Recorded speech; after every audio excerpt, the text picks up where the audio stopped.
Nice.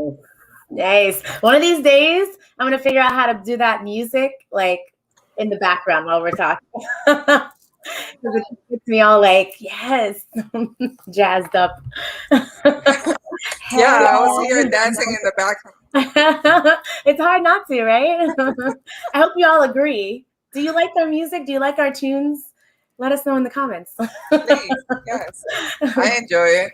I enjoy it too. It's like, it's exciting for us. Happy Friday Eve, guys. It's Friday Eve again. You know, it's interesting. The Like, choo-choo train. I feel like this week was faster even than Memorial Day weekend or week, which was what, last week. Did you feel like that? You know what?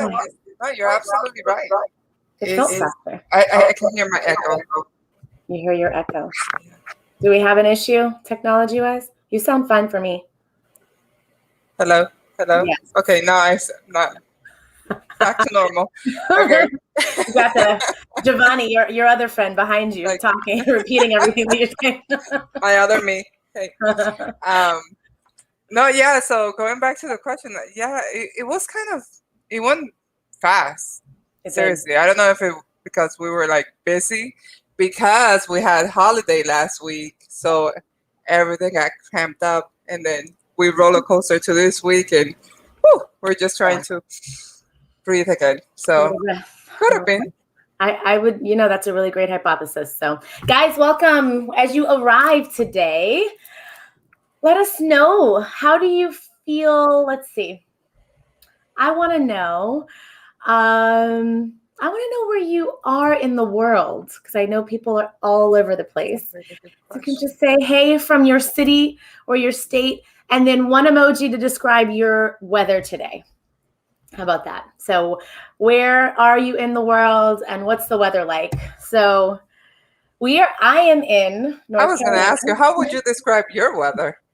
Like I'm more like the sweaty person, like the emoji with like the sweat dripping from his face. For like, sure. It's really humid here. I'm not complaining though, because I'm actually totally a spring and summer girl. Love these seasons, even if it's sweltering hot, and I sweat like instantly. Like I sweat on a drop of a hat, very instant sweater. But I've embraced my sweatiness in all seasons. I've embraced it. I blame hot yoga, years of hot yoga for that. Like I feel like you get to like love on the fact that you sweat your butt off, and you're going to be okay with that, right? So give us an emoji to describe your weather, Clockwork and Amy. Hi there. Oh, rainy. Oh, I see the rain clouds. It's rainy today. So we actually have had like typical kind of summer weather already happening, like where we get like the thunderstorms that roll in the evenings. So that usually happens summertime, right? Kind of like a Florida deal where you just pretty much know that the afternoon or evenings there's going to be some sort of thunderstorm. So we've been having that lately. That is so true. It's been raining on and off. Yeah, so I'm trying to figure out. Hey, me, intentionally welcome, my dear. What is the second emoji? It's like a leaf and a peas. I was gonna ask that. Like, is it peas? I was afraid of asking because I'm not really good with emojis, but sunny in NYC, finally. Nice. And you finally get to experience the sun, right? So that's one thing about New York. New York in the summertime is like so hot. Like, and I find like you feel the building sweat. Like, you know, it's so hot that you feel like that kind of sunny and breezy. That's good. Nice. So I like it. Philly breezy. I'll take breezy. Breezy and some sunshine. That sounds pleasant. So Giovanni, what's your weather like? Muddy. Like muggy, not muddy. Muggy. Mud G with the G. With the G, please. Yes, it's a lot of humidity here. Which, by the way, Jasmine is making fun because we're like practically neighbors. We're in the same city. Oh, yeah, we're not very far from each other. Our weather is gonna be no. There's days where our weather is not the same because we're like that is true. You're on the north part of the city. I'm on the south part. So some days. Sometimes she has the sun out, and I'm like, yeah. pouring thunders down up here in north. extremely rainy. But we're pretty close, so we definitely get the same temperatures pretty much. It's still muddy here too. Well, in my defense, it's very muddy outside. It could be muddy because it was raining. That's what you really meant. I get it. Oh, you guys, I'm so excited that you're here. Today, we are going to chat about month-end magic. And we just felt like it was appropriate, just because last week's month-end for us was, we are currently working on creating month-end magic. We're just going to say that. So, we're actually changing and revamping a bunch of our internal processes. And so it's been a really great experience because Giovanni actually, for the first couple of months, has been involved heavily in our month-end process. So you're breaking up for me. I don't know if it's me. I am. Just a little bit. Okay, looks like it's resetting now. Okay, we're good. I was like, maybe it's me. Yeah, we're good. You're moving now. You're not robotic. Okay. So, what we're doing is like trying to just make it better, like based on both of our backgrounds, me being outside of operations for some time, being back in operations to work with Giovanni as she's been onboarding into a new role with us. So, which we'll talk about another day. We're gonna totally make this a whole conversation. So always see if you need cheerful mood. So this is green tea. We're gonna blame it. I'm just kidding. No, this is actually kombucha green tea from Yogi Tea. So this is my afternoon pick-me-up. So if you see me like in a slump, it's because I maybe ran out of this tea. If you ever, but no, seriously, am I in a cheerful mood a lot, Giovanni? I don't know. You do, yes. That I have to vouch for. You're always in a positive, very cheerful mood. By the way, opposite to me. I'm not. But. Not true. You're just way more. She's way more like mellow. I'm like a little bit hyper. So you like to bring the you have to bring out the smile in people. So for sure, you're always looking forward. I can speak today. Your mouth is broken. I've broken her mouth, people. We've had a lot of meetings today. We got out of on Thursdays. We have a really amazing client that we meet with on Thursdays that we love. But they build up to we build up our weeks when we meet with them on Thursdays with a little bit of anxiety, a lot of paperwork, so if you see us after that Thursday meeting, we're usually like breathing. Yes. Before, don't talk. Like, exactly. do not talk to us. Yeah. So her mouth is broken. We've broken her mouth. so much preparation for the day. So you were saying. So I was saying that I do agree with Clockwork because you are always in a cheerful mood and you're always looking to bring out the same energy from other people. So definitely, I do agree with him completely. It is true. Interesting is that's probably, you mentioned the word energy. That's probably the thing. Like I am a rapport person and I like there's like this meeting people on the level thing. And if there's generally, I can match someone's energy, but if I feel like they need a little bit of like lifting, it's generally what I do. It's just the person that I am. It just happens naturally. Definitely, yes. So, especially when you're in a really intense meeting, and I'm not usually like a joke breaker per se, like a cracker, whatever they call that, someone who cracks jokes all the time. But I do like to kind of loosen people up because we're in healthcare, right? So you're fine. It's evening. So the little person is all over the room with her today. He's inside, so nothing to get his wiggles out, So basically, when there is a lot, where there's no one else, like that's kind of loose when we're in those like really kind of more tense meetings, it just feels right. Like in healthcare, sometimes you can deal with people that are a little bit like sticks in the mud. And so sometimes you got to loosen it up a little bit, you know. That's the one thing, like with Christina, she's like, also, she and I had that same gift of like, saying something silly that just makes people laugh. I even do that, you know, that in yoga too. So it's just like a natural thing. I'm all about like life doesn't have to be so serious. We can laugh. Like laughter is healing in itself. And we should laugh at ourselves more. We all should, because sometimes we do crazy things. Especially me. I'm there all the time. Two hands. So I wanted to talk first about past experiences. So when we think about closing processes, and I want to hear y'all's stories of like crazy things. Just as we start down this conversation, I want you guys thinking about like what kind of weird stuff have you seen people do in businesses, or stuff,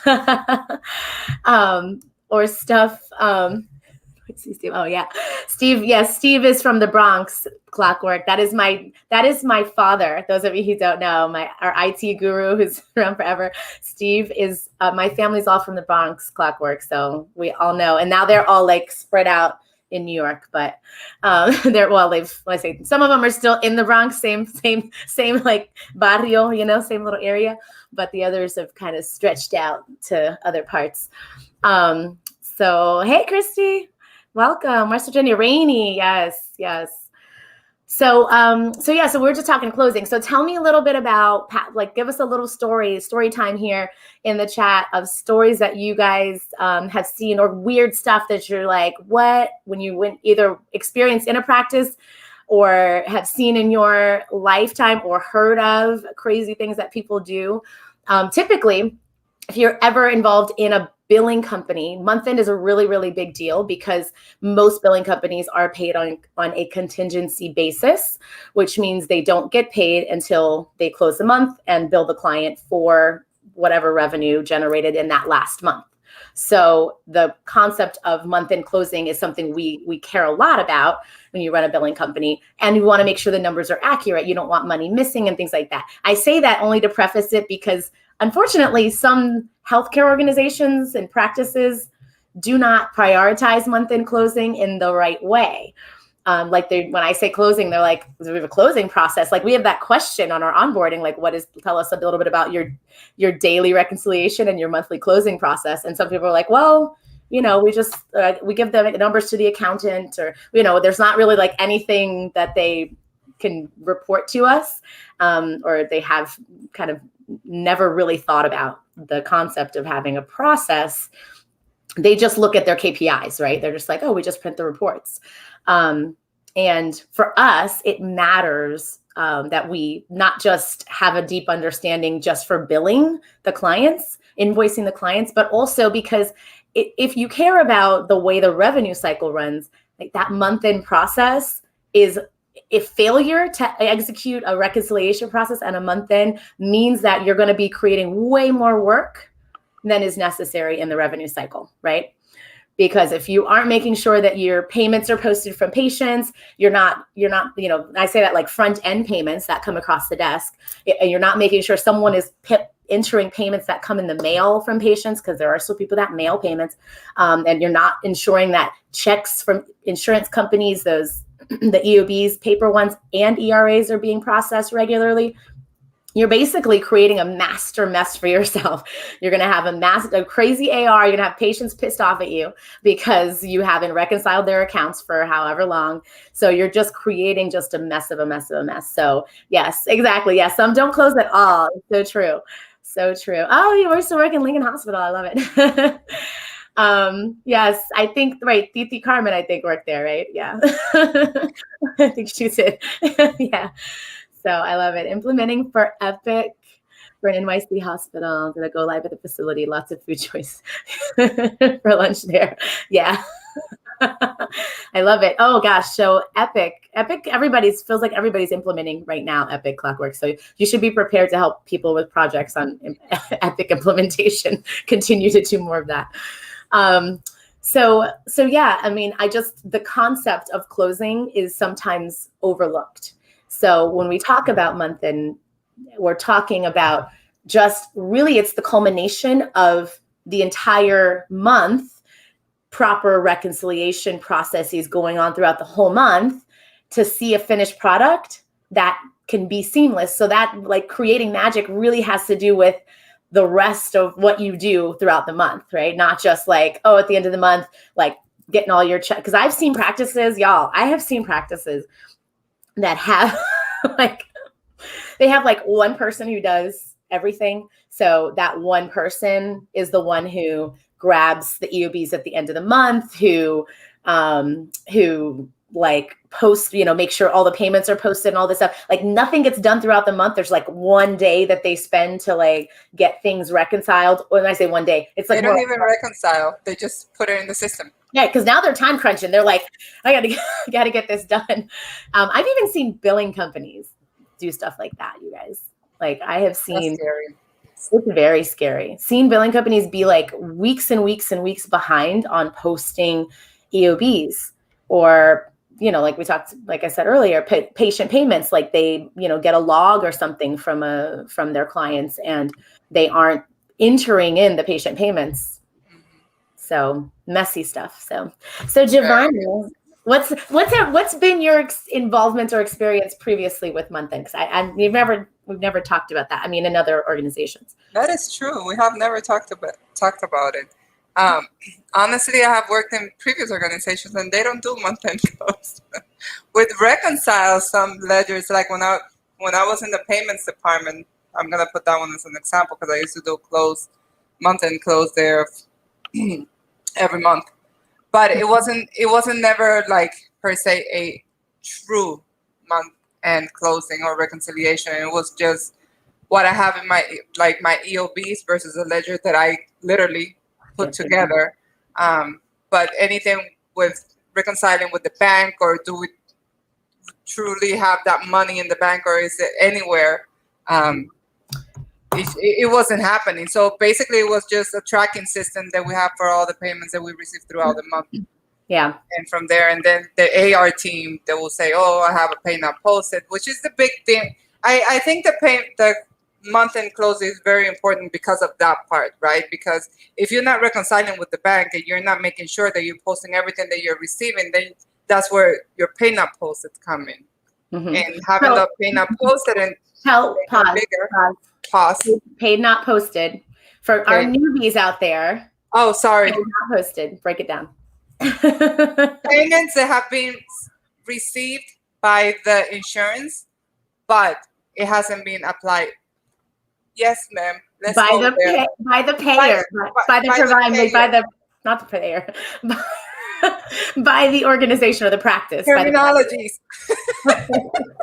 Okay, it's a payment that was sent from the insurance to the organization. It is deposited in the bank. However, the account is not closed in the system because we have not applied that direct payment in the system to close that account receivable.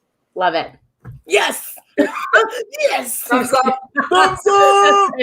You guys know this. My commitment to you is like the whole purpose for the channel is to not create more confusion by us throwing around big words and terms that nobody understands. So if you ever hear us say something and you're like, I don't know what that means, usually I'll stop it if I know that it's not a typical thing or a consistent set of language. That's the main thing. It's like paid not posted is consistent in some areas, some organizations, but other people call it unpostables, unposted, non-posted. Like there's all kinds of terms that people use. So I like to clarify that when we say things so that you know, oh, that's usually what we call X. So you can kind of assume, okay, continue. We're done.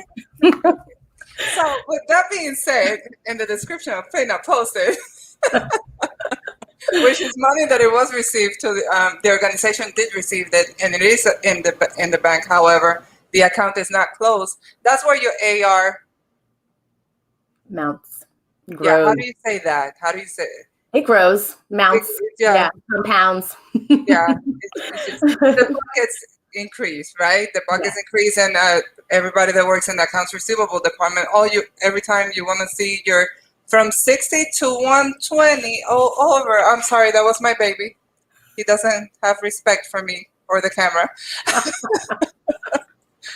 It's the evening here, guys. We're okay, Giovanni. I think a lot of the the folks on the channel probably have little people too running around, or animals, four-legged. Like my cat has figured out how to open a sliding barn door that's on this door.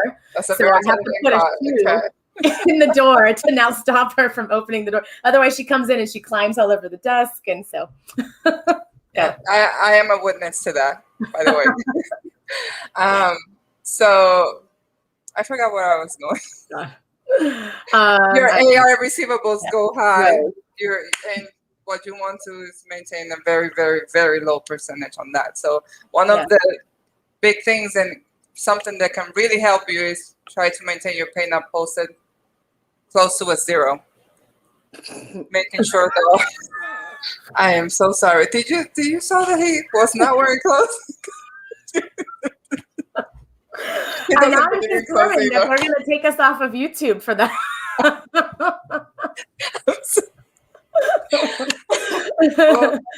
Well, I'm sorry, we're live. There's no way that we can edit this part.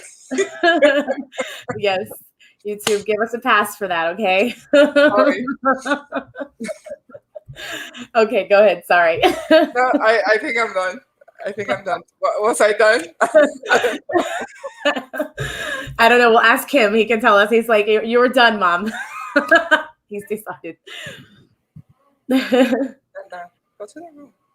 Okay, so basically, when we're talking about the month-end pieces, like with the concept of reconciling, we're looking back at every single day, because like what Giovanni said, we've gotten ERAs in, we've gotten payments in every day. So if you aren't making sure that they're entered into the software, at the end of the day, now you have AR that's growing, you have team members that are investing time to get copies of stuff that you already have. And I find it interesting because a lot of companies celebrate that. They're like, oh, we recovered this amount, or like, no, you didn't actually. Like celebrating it would be finding a solution to prevent these things from creating AR that somebody now has to call on, right? So it's creating a better, a more effective reconciliation process that then allows you to say, I know where my money is, it's in the right place, and I know where it belongs in which patient's account, right? We actually have it all accounted for. So I think it's really, really important to put things in context. So don't be celebrating. Amy's laughing at you. Don't be celebrating the wrong things, right? I mean, for sure, we all do have to, like, you make do with what you have at the moment, right? So not knocking you if you're just like haven't figured it out yet, but start thinking about these kinds of things, because on the other side of it, there's you are talking about having a success in the organization, whatever position you have at the moment, right? If you're overseeing a team, if you yourself are the biller and you're aspiring to do something, if you can create these kinds of wins for your organization, then it's going to just open up doors, more opportunities for you, right? Because you're creating more potential for them to spend time on real revenue generating activities, because posting EOBs where the money was already in the bank account actually does not create more revenue, which is the money in the bank. It just might look like you did something because now it's no longer on the AR, right? So go ahead. Yeah, I just wanted to add something on that note before we change the subject, and you know that my brain's gonna fly off. On that note, big companies, receivable companies, they tend to celebrate a win when they post, let's say a $20,000 pay not posted check that was received from one of the payers, right? And now in the month of May, I was able to find that EOB and reconcile that check and post it, and they present it as a win to the client. Other words, doctor, hospital, or any clinical facility. Mm-hmm. And they present it as a win, but it's truly not. It's truly not. And a lot of companies, they have that misunderstanding. Just because this month I was able to close $20,000 more on your AR, it doesn't mean that I generated $20,000 extra on your revenue. So that is something that a lot of people get confused on. And that is something that we're here to clarify on that, right? Yeah, absolutely. Perfect point. And I love that you used a real life example, because she's talking about a real life example.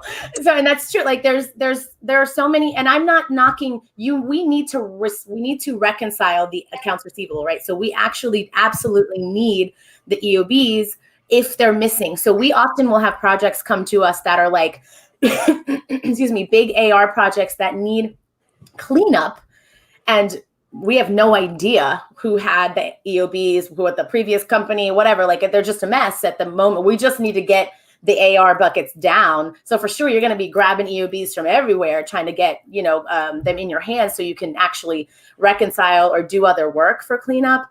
But it doesn't mean, like, you need to make sure that you're clear in the fact that we're working on recovering and cleaning up your AR. We are not right now. That right now is not, unfortunately, producing more revenue for you. But here's what I'm thinking. Maybe you start to offer up a solution that says, hey, moving forward, I think that you guys should do something differently with your reconciliation process, because you have all these missing payments. It's clear. It's a clear indication of a poor revenue cycle. We had a recent, very recent discovery call with an organization, and when that comes up and they mention that the reconciliation isn't there, or they find themselves recovering lots of EOBs, like Giovanni had that example of a large organization. As soon as they mention that, they can tell me a million times over again they think they're doing great and their revenue cycle is a-okay. I know that it's not. I know that it's not already without anything, because without even looking like under the hood, I know that it's jacked up and they're missing some parts. So I love it. Clockworks. Yes. So, next week. So next week, what was that? Starting yes. Okay. I'm sorry. Here we go. I'm missing Clockworks question. I'm sorry, Clockwork. Okay. So what would you guys say are the top 5 specialties to do billing and why? I can give you the first one. So the top 5, but we should talk about that in a different time, because it's such a really big discussion, because there's multiple variables. Like when you talk, because they're obviously, if you're a billing company, it's like things that maybe highest revenue potential per visit might be good, because there's less impact, less effort, greater value, right? So when you talk about like a radiologist type billing or surgery billing, that per visit encounter is going to have so much more value than a family practice, a primary care, right? So when you think, so those are things that we think about when you're so there's like different questions when you say to do billing for starting a billing company.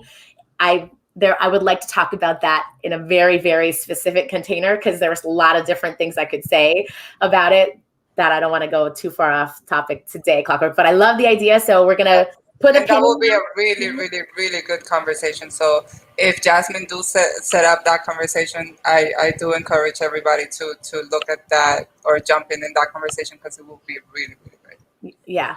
No, it's such a meaty topic. It's a meaty one. So, because there's a lot of very unique specialties out there that if you aren't, thank you for pinning that for me. I was like, that's cool. I was saying put a pin in it for us to talk about it later, like at another, but I like that it's there now, so that people who are joining, if you didn't hear us read the question, you know what the question was. So I have to remember that we have cool little tools like that in here. So the discussion, I think, could go a lot of different ways, because there's a lot of really interesting, unique specialties out there that most people aren't thinking about. Where I talked about it, like, you could deal with one provider. When I say one, you could work for a solo provider practice, and they could be billing or generating somewhere between 40 and 75,000 in a month, just one provider.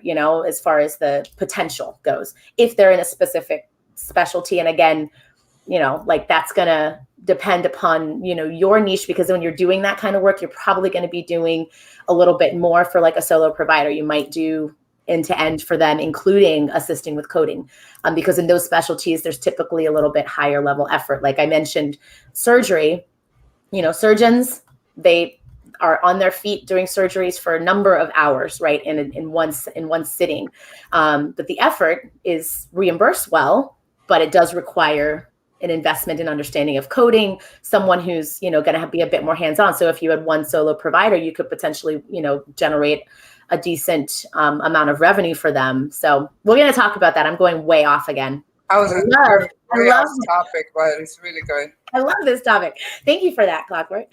So yeah, we will absolutely chat about that. We're gonna put it. I'm gonna put it on the list next week. We already have a planned guest we're talking about starting a billing company. We could talk specialties next week. Rhonda's gonna be on with us. I'm not sure how comfortable she is in like talking about various specialties, but we certainly can have a discussion about it and see if it's relevant. If not, like we'll have a completely separate conversation just around this, how to choose a specialty, what specialty to bill for, or something like that. So I love it. Yeah, no, you're not. Don't worry about derailing the topic. You didn't derail the topic at all. I'm sure. Here's my thing. You guys know this by now. If you have been on our lives before, is Jasmine is a bit of a a rabbit hole person. So like I fall into the exactly squirrel. The moment, yes. So you guys probably know that I have ADHD by now, right? It's like I'm not hiding that. So you give me a new topic, there's usually going to be a conversation about it. And I have a lot of information that I like to share. So yeah, so if you get me excited about something else, I generally have lots to say, and I go deep in the rabbit hole. And that's why she gets very excited very quickly too. So thank you. I take that as a compliment. Okay, so back to what we were talking about with month end. So story time. I want to talk a little bit about, as I mentioned, yay, I'm glad you appreciate the information. Thanking me intentionally. It's so good to see you back, by the way. Missed you. We need to find out where Lee is. I was thinking about her the other day. If you're in contact with her, I don't think she's in our Facebook group, but we should absolutely nudge her. So I was going to share that, like, in past experiences for me, I've seen a lot of really, really strange things. So as I mentioned already, like people waiting till the end of the month, and like somebody having a 3 or 5 day marathon of posting, doing things like that. And then I've seen the opposite, that the process is so intense. The closing process is so heavy, like they close, but kind of goes back to like what Giovanni was talking about, that people weren't reconciling with the bank. Now, an other side of it, I've seen a big organization that reconciles heavily with their bank, but it takes them like 3 or 4 or 5 weeks to do that. So it's like, because they did not have a clean process. So literally their months would run into each other. It would be like 3 months behind. And so here's the learning that I had. Okay, so you guys can understand that typically I get really, really passionate, we're gonna say, about something when it's been very painful for me at some point, right? And so I learned the hard way, because that particular organization happened to be a new client of ours, and they did not want to. We were being paid on a contingency basis, so they were not going to pay us until they had fully reconciled their books. And so we got to work for free. I got to pay about 4 months worth of at that time, I think we had 12 people dedicated to that one account. And we got to, hi, it says Pinterest. Hi, Pinterest. So we got to work for free for about 3 months. And it was extremely painful. As you can imagine, 12 people require a lot in salary or hourly to keep them working and keep them happy and paid. And so this is why it's important. Learning lesson. It was a learning curve for sure. Yes. And so now I also know the question, which is why that question is on our onboarding, because I'm like, I need to know if this is a problem for you. We also do not have the same kind of pricing structure, thankfully, but the concept of reconciling is so valuable, but you don't want people to be impacted in a negative way if they do it inefficiently, which means it goes back to what we're saying. Like, yeah, you might be reconciling, but if you're waiting until the end of the month and you're looking at hundreds upon hundreds of transactions and then trying to back into it and figure out what's going on. Like, I mean, a mess. And they had almost 10 locations. So different, I'm sorry, did I say locations? They had multiple tax IDs. So it was like multiple banks. It was a lot. Oh, God. So yes. Moral of that story is don't be the opposite and be super crazy about reconciling to your own detriment, right? So find a way that makes it smooth at the front end. So that means like when we talk about daily reconciling, you might not do it daily for like yesterday because reconciling can be on a bit of a delay when we're talking about ERAs and EOBs, right? But you want to make sure that you've got a rhythm for it that does not delay you so much. So finding a timing that works well for your payers, because some payers are really good. They send EOBs like far in advance. We get them somewhere between 2 to 4 days in advance of the actual deposit date. But then there are some insurance carriers where you don't get the ERAs until days and days later. I get some. There's some. It's just the baby. It's my baby. I'm sorry. Okay. No, we're fine. He's kicking our car. I thought it was my phone, my computer or something. I'm like, what is that doing? Okay, so I see a question, Amy. Best reports for AR reconciliation. Okay, so AR reconciliation. Tell me when you say AR reconciliation, are we talking about like an aged receivables report or reconciling? Tell me a little, expands on that for me, Amy, just so I can wrap my head around it. I want to make sure that I answer it correctly. So the daily reconciliation process, when we talk about the month-end close, starts with the daily process. So just to talk reports specifically, Amy, when you're closing the day, you need to not only obviously be reconciling production charges and things like that are generating, but making sure that the patients were accounted for, which might sound silly, but in some systems, it requires a proper closeout from the provider.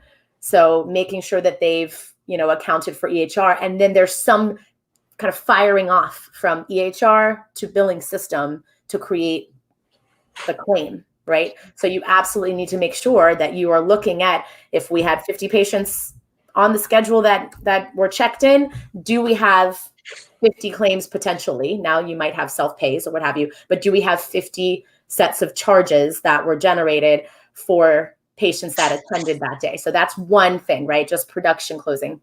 That matters because from this comes revenue. So very, very important that you have a process that translates one to the other. And then at the end of your business day, there's typically some set of cash either collected at the front, credit cards, maybe even still checks if patients are still paying by checks. All of that money, like I am so dumbfounded by the number of people that do not have a cash management process still. Like, it's just like, oh, it comes in and then whoever at the front desk, they just kind of mess with it and it just sits in someone's drawer for a little while. And there's just money floating around. That should never be the case if you are running someone's front desk and they do not have a cash management process, you need to get that fixed right away. Because if something gets missing, they're going to ask you.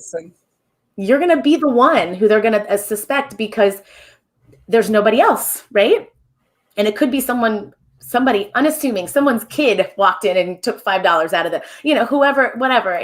It's just, you have to know that there is a process there that's there to protect not just you and not just other people, but you as well, right? So really, really important that you care about the involvement that you have in it. So yes.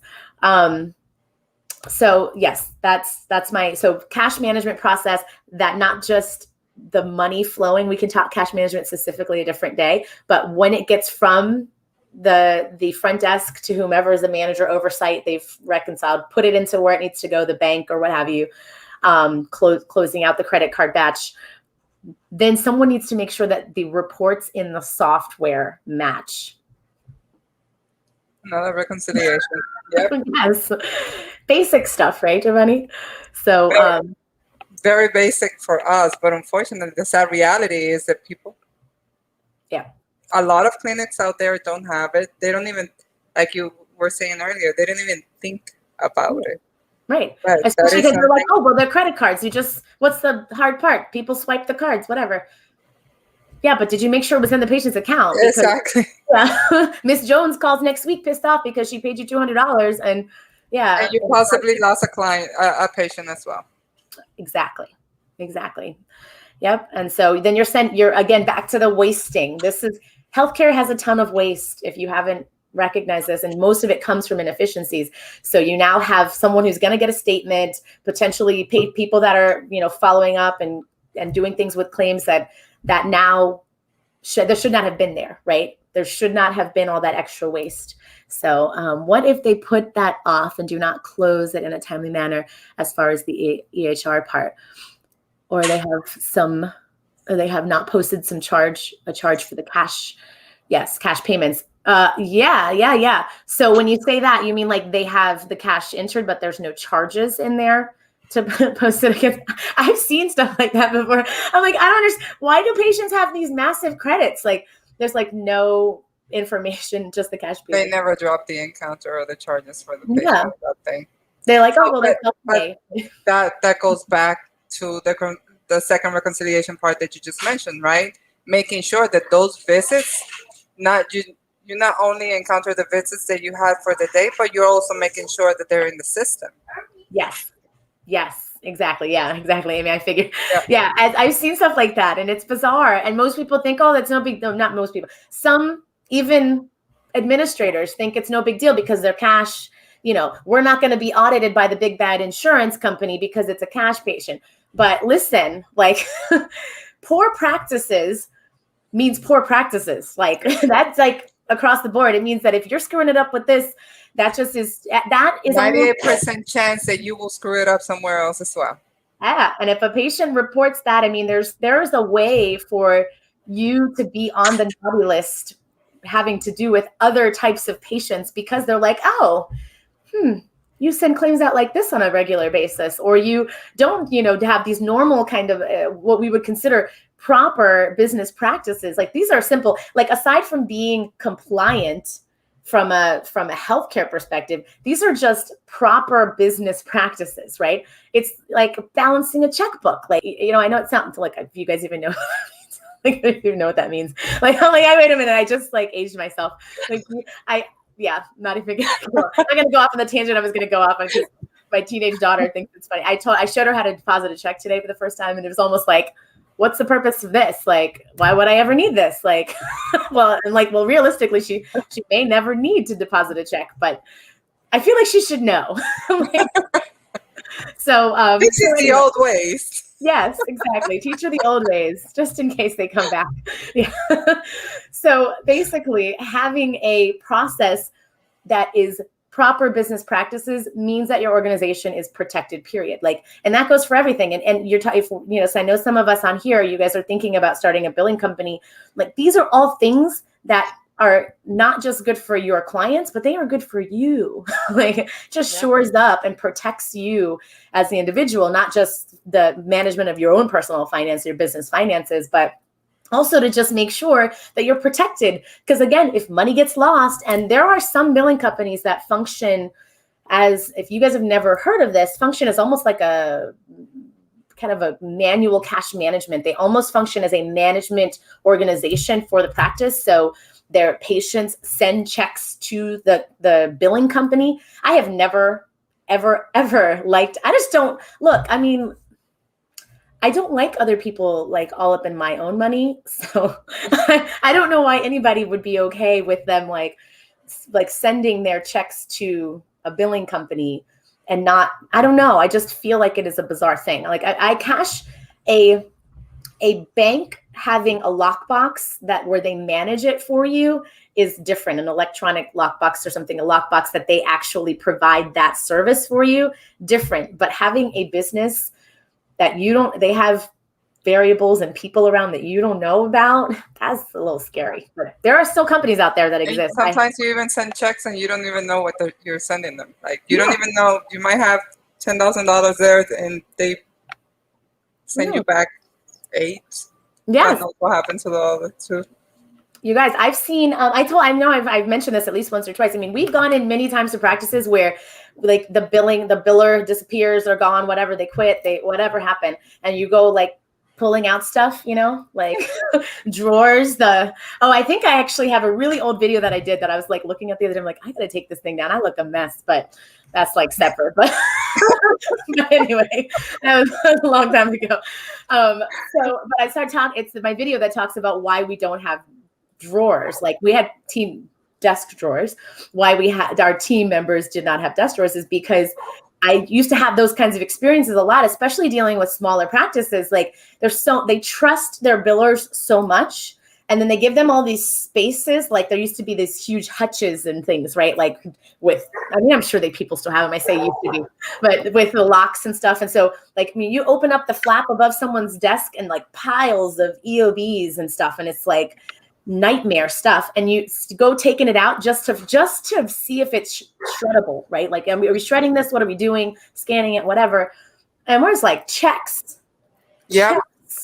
Checks. I mean, I've seen hundreds of thousands of dollars of checks, tens of thousands in small practices. Like, even just, we had a project. It was like maybe it was at least $10,000. We had to go back and request, because they were all old checks. The checks expire at some after point. 120 days. Yeah. And the insurance companies. Some 90s. Yeah. Insurance companies, they didn't have glass. Exactly. Yeah, we have glass.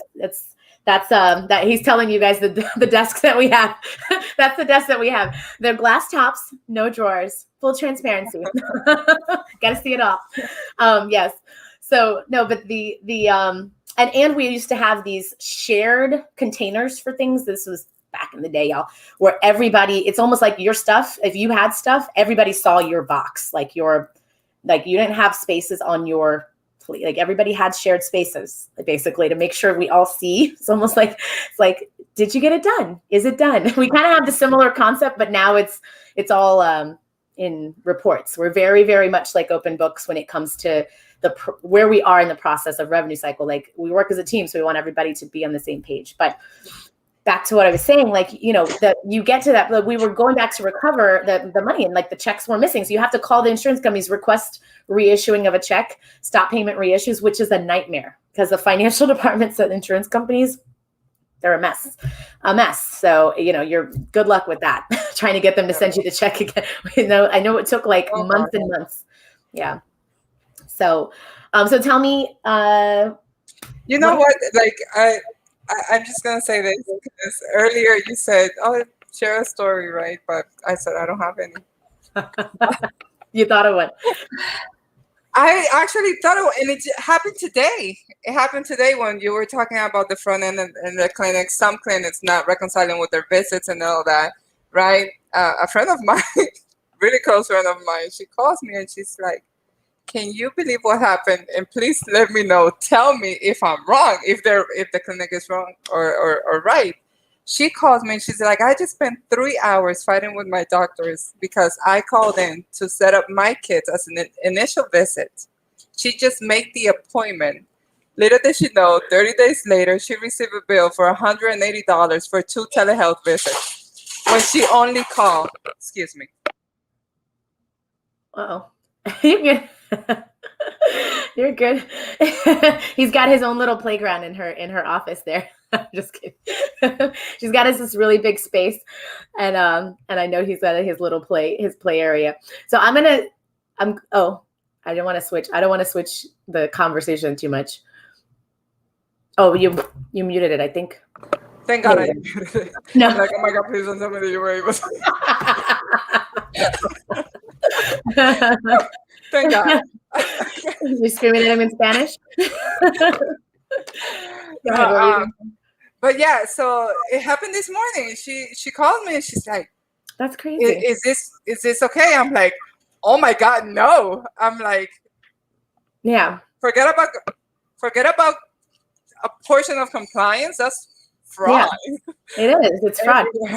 Yeah, and it might have been like a hiccup, like they made a mistake, but that's the problem is, you make mistakes, but we all can make mistakes, but when you continue to do them, that's becomes questionable. Was it intent? You question the intent, right?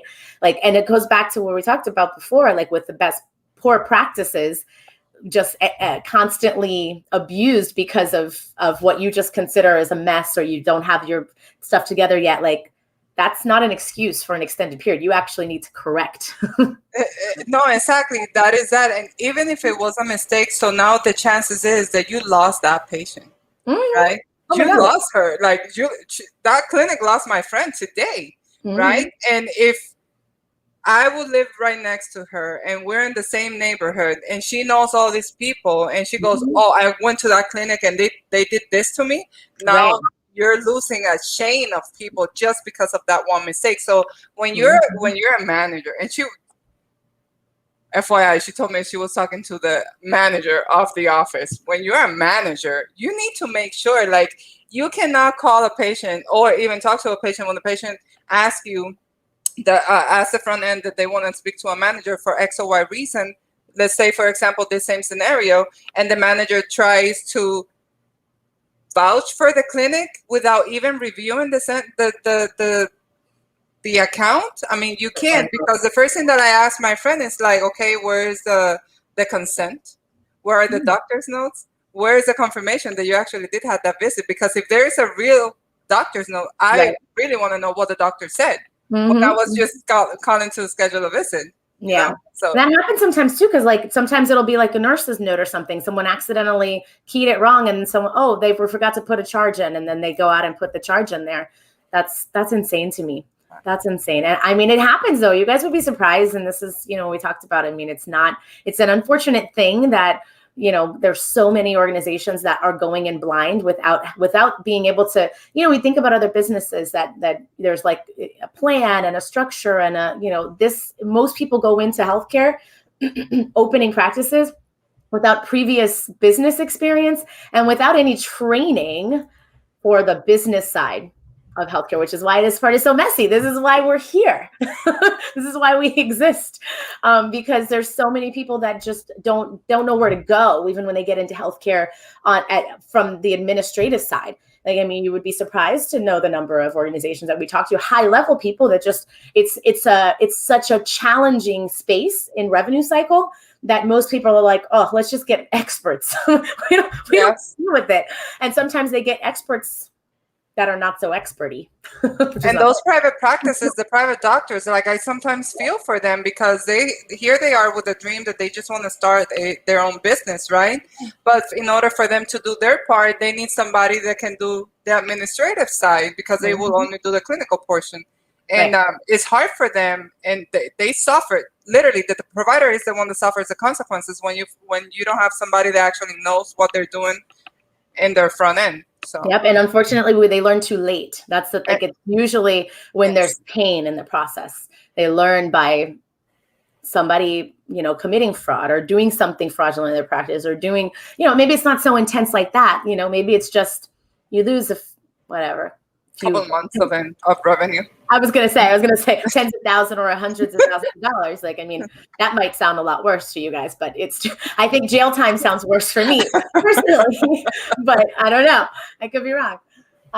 So I love that story. That's a really good one because it's so important. So, hey, you guys, I mentioned if you're just joining now too, let us know where you're dialing in from, the city, the state, and weather emoji. So, and then if you have a story time, Giovanni shared a story you've seen, and it doesn't have to be, a whole thing. I know you guys are probably on devices or something, but if you're like, want to tell us a little bit of something crazy that you've seen in reconciliation month end. So when we talk about this month end, I want to kind of move into some kind of specific nitty gritty things. When we talk about month end, we're really looking at like a closing process. Even if your software doesn't require it, like I will ask people month-end closing, like, oh, our software doesn't do it, because they have come from a practice previously that does what we used to call, if you guys have been in healthcare long enough, you know this term, they used to be called a hard close. Do you remember that term, Giovanni?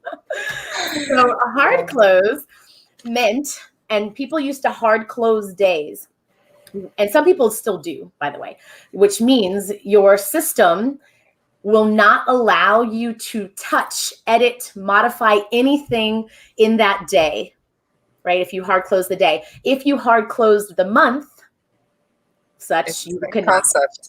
Yes, same concept. So that means that you better have it right. Like right. So the reason why we don't advocate per se for a hard close is that sometimes, we talked about errors. Errors happen. And I don't mean errors in the sense that like, you are missing a payment or I mean, like sometimes you miss key, something, went into the wrong space or what into the wrong account or because it was a family member, but there's all kinds of potential things that maybe looked right, but the data came across in the ERA and it didn't go into the proper space. Looks good looks proper at the moment, but when someone's in AR a couple of months later, they're looking at the other family member's account. They now find, oh, that was paid. And it ended up in Sally's account instead of Joe's. Sally and Joe, the two of them. Those guys. I'm just kidding. Sally just, but no. So it ends up in these two people's account. And so now you've got to chase the money back and you have to correct it, right? Because now the wrong account has the money outstanding. So that's where it impacts us when we have to go. Because what has to happen typically is there's only maybe an administrator, one person that can potentially unlock it if possible. Because I've seen systems that like you cannot undo a hard close. You have to create charges again. Like create a positive and a negative to then balance out last month what you get. A mess. So I don't recommend necessarily because you could create more difficulty for your AR. Now, I do believe that you should communicate it to your team that it should be treated like that. Like it should be treated as if the day is done, the month is done. So if there's an issue, it goes to the administrator, the manager, and it gets funneled to the right places because you really don't want people just in there messing with stuff and then creating potentially more problems on old data that people may not be reviewing as closely because those weeks or months are closed. So just thinking about the concept of that month end and day, and I don't mean the hard close version, but I do mean using the reconciliation reports in the way that it's almost like you're treating it like, I don't want to come back to this ever. That is the goal. It's like you want to like comb through it so well and make sure that everything is buttoned up so nicely that you're just like, it's like in this beautiful finished product, and I'm going to put it on the shelf. And I won't let that baby stay there. It's never going to come out. Antique. What'd you say? An antique. An antique, yes. Let it just stay there and just, grow some value. Some roots, yeah. Let it grow some roots, some value. Let it do something for you and not come back to haunt you where you're like, constantly reopening. And that is something because people don't do a proper reconciliation. It's like this thing that constantly comes back to haunt them in the way of missing EOBs, in the way of patients that are calling in because they're complaining about, issues and stuff like that. So I like it. Yeah. Oh, so Fayetteville, Arkansas. Nice. Sunset coming in beyond the trees. Ooh, I love it. We've got so much clouds today. I don't know if we've got a pretty sunset today. There has been some nice ones this season, though, so far anyway. So our reconciliation reports like aging reports. Ooh, that's a good question. So no, the answer is no. When we talk about so some people say AR reports and they think the term is like account reconciliation as the definition, I guess is the word, what it means, what it stands for, but that's not the case. When you talk about the word reconciling, just really means like an eloquent way of saying balancing things. So if you're working on an aging report, you might have to go back into which those of you who are new here are accounts that have balances outstanding that have now gone into a status that requires some sort of follow-up, right?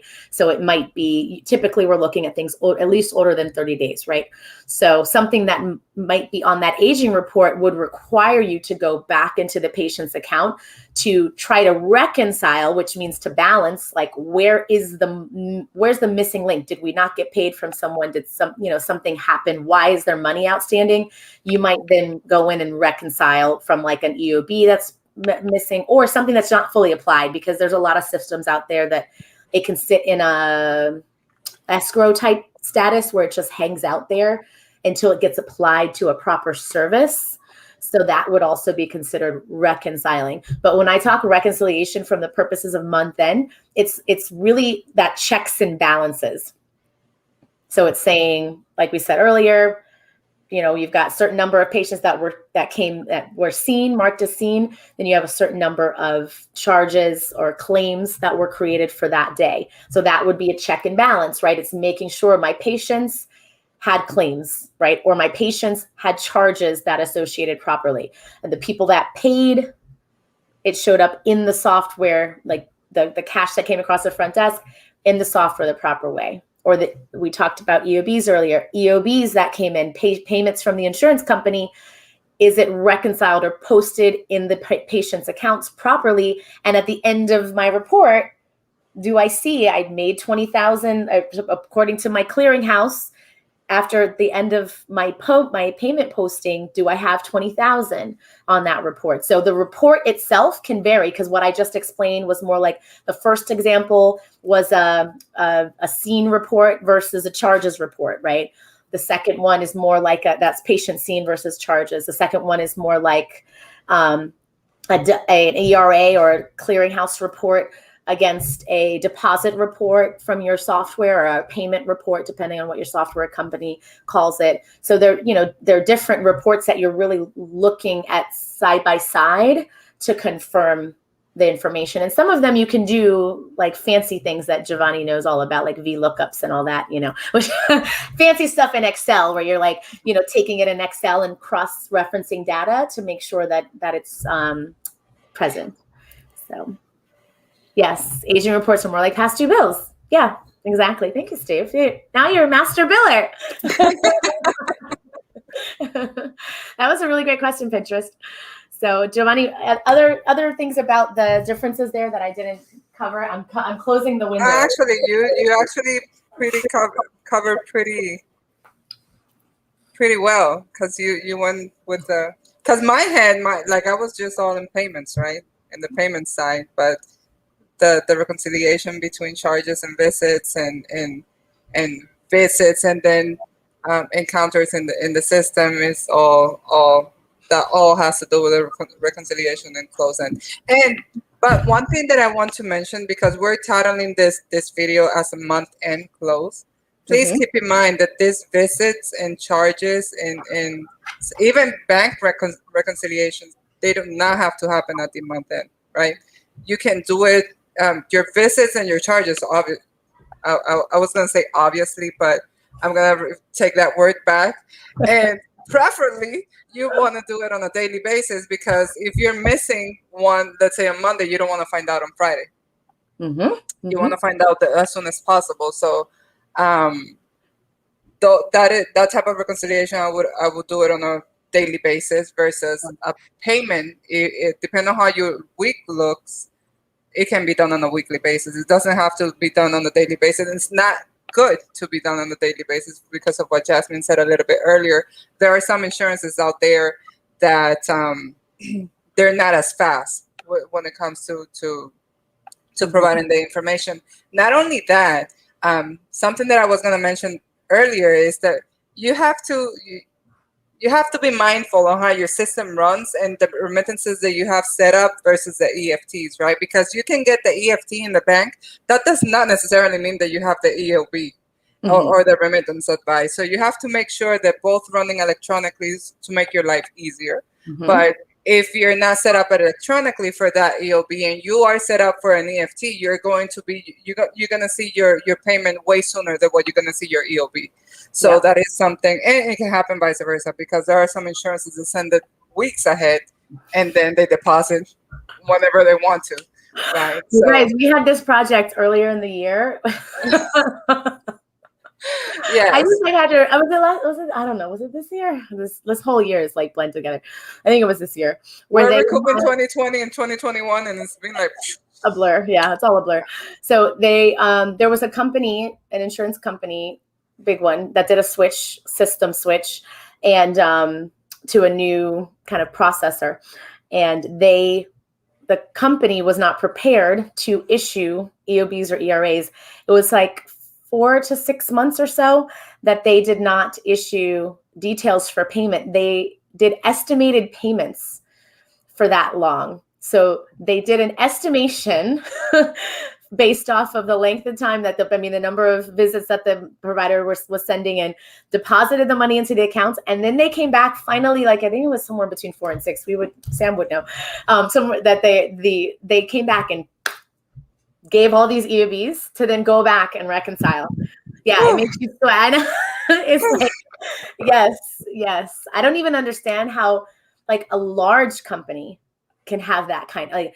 I mean, maybe if you missed the ball, dropped the 8 ball, whatever happens, you made a mistake and you weren't ready, like a couple of weeks, perhaps, but months, that just makes me cringe. Like the concept makes me cringe. and the bigger you are, the more sooner or the less time you wanna have in between reconciling for whatever, right? For anything. Bank charges, visits, whatever.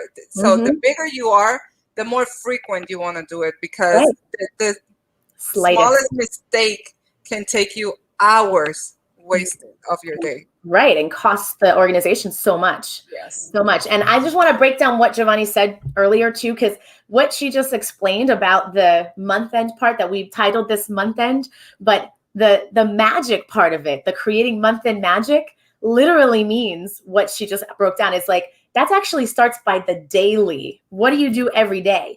And Giovanni mentioned about not being able to reconcile the EOBs daily, that you can reconcile them kind of on a daily basis, but you're not going to be doing it for yesterday. Like when we talk about like patient visits, charges, things like that, you might be doing that a couple of days just behind you. EOB payments, you might have to do it for last week, right? Because the EOB, to bank statement, because of the timing. So because of the timing and when they deposit versus when you get the payments. And I love this point that you brought up too, Giovanni, about the EOBs and getting EFTs. You guys, the moment you have that situation, the very moment that someone sends you a paper EOB and you have a direct deposit or EFT in your bank, ACH, whatever you want to call it, yes, get it. Set it up right away. Like, don't drag your feet because you're wasting time, you're wasting effort. I know it's like no big deal. It's only one. I'm just going to punch the keys.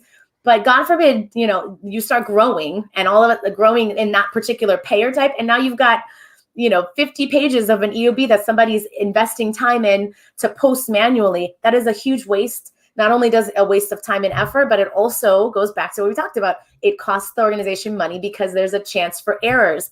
Anytime we insert, and I'm a human, so I love humans. I love humans, but if we insert humans into a process that is very, very heavy, like as far as the manual entry, we all make errors, If you guys remember Mavis Beacon, do you remember Mavis Beacon? Y'all, let me know someone who knows who I'm talking about. Mavis Beacon was the the typing training lady. There was a game that you could play to like increase your speed on typing. I learned typing with her. Okay. I love it. FYI. Yay! That makes me feel so good. I used to have her program. I'm like, full transparency. I 100% was looking to see if she was still around to get like for my kids. I'm like, I want them to learn how to type that. Like, there's like programs, I guess, people that have like reinvented it or her, but yeah, Mavis Beacon is the typing. But so even Mavis Beacon, what I was saying, would teach you that it's like impossible to be 100%, but you try to get as close to it as possible. But that's just one example. I mean, typing, you can learn strokes, but there's lots of variables, right? Many of us have multiple screens. If you're doing things in healthcare, especially in medical billing, you have one area you're looking at here with the EOB, and then you've got your software over here, and you're trying to, go between the two things.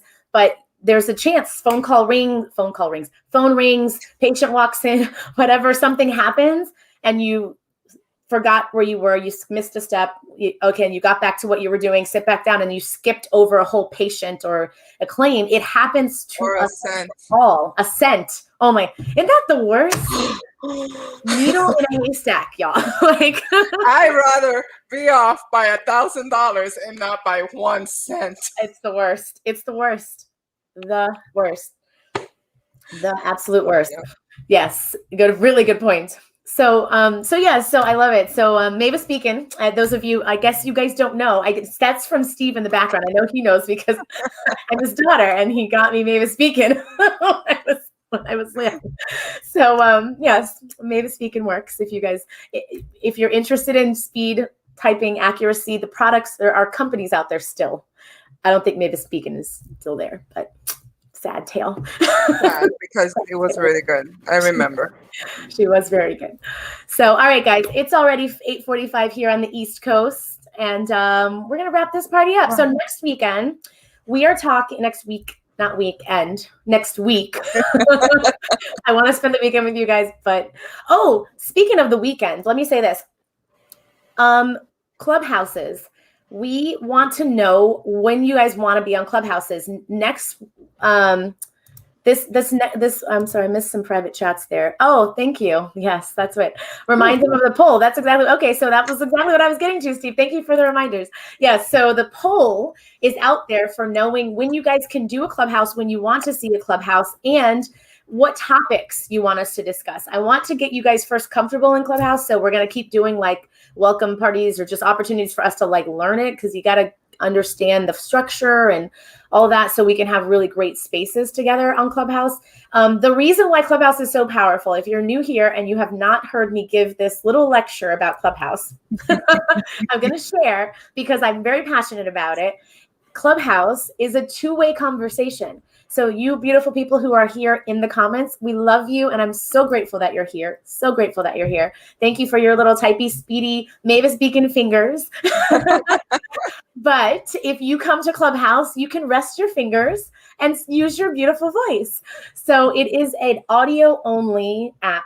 So it actually makes it easier. So like if you're commuting or like you're at your kid's soccer game or whatever, and you want to join in the conversation, you just have to have your cell phone with you. So it's a really great tool, and it just allows us to have more community, because as we've talked about many, many times, those of you who have been here, is that the whole concept here is about us strengthening healthcare overall, which means us coming together and creating a better, more educated, better practices, better everything for our organizations, and really trying to like just up level what we do, right? Trying to make it better, trying to make sure that we are growing together. So it's leveling up and improving the overall collective. So Clubhouse is a super amazing place for us to have the two-way conversations and, like give voices to your beautiful, what do you call it? Avatars, your avatars here. So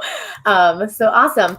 So so the poll is there. And then if you have any random things that pop in your mind about topics that come up, feel free to just put it into the Facebook group. If you have not joined the Facebook group, the links are in the descriptions of pretty much every video that's recent.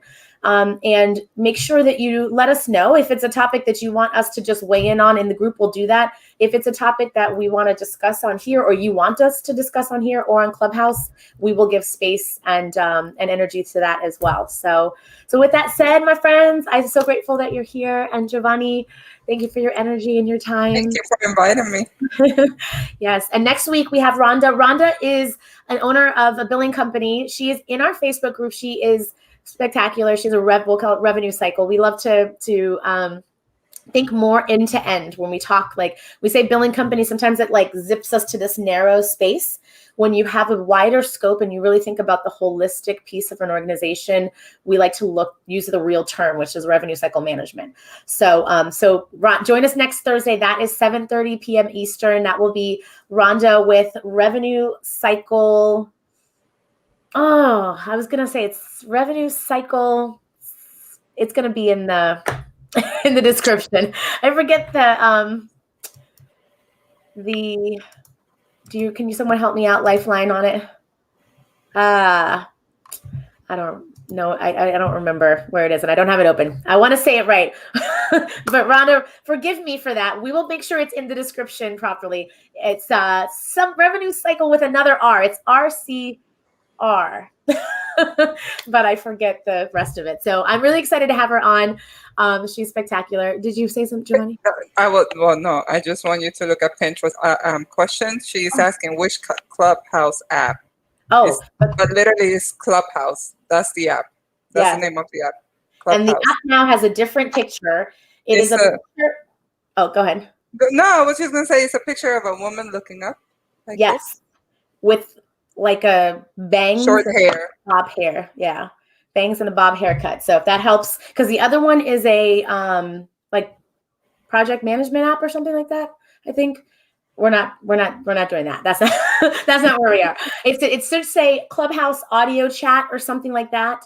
And also a link we will put in the description below. There should be a link to our club in Clubhouse. And we've mentioned this before. If you are not, thank you. Revenue Cycle Revolution. Thank you so much. That was actually Mama Joyce. Thank you for that. So yes, Revenue Cycle Revolution is Rhonda's company. So I'm excited to have her on. She's a doll. So yes, the Clubhouse app, if you are requesting access and you do not have access yet, you can reach out to us through the Facebook group. We have to have an exchange with a phone number. You have to tell us your cell phone number and we can try to pick you up from the waiting room. But you have to be we have to be connected with you a little bit. We gotta know you. So join the group and I won't do it through the comments on YouTube if you're watching on YouTube, because I just don't know you officially yet. So I want to make sure, because there's, it's we're trying to make sure there's weird things that happen in cyberspace. You guys have to know that. So we don't want to have some bots come in the room, because we want to make sure we've got members. We protect the space. It's all about protecting the space. Yeah. So, all right, my dears, have a beautiful evening. And next Thursday, 7:30 Eastern, tell your friends, have everybody join in the conversation. Thank you. Bye, guys. And like Clockwork said, you're too funny. So we need to watch you. We need to see you. Yes. What is this? Maybe speaking still a thing. Oh, I love it. This is so good. Yes. Reach out. Please do. All right, my dears. Ciao. Bye.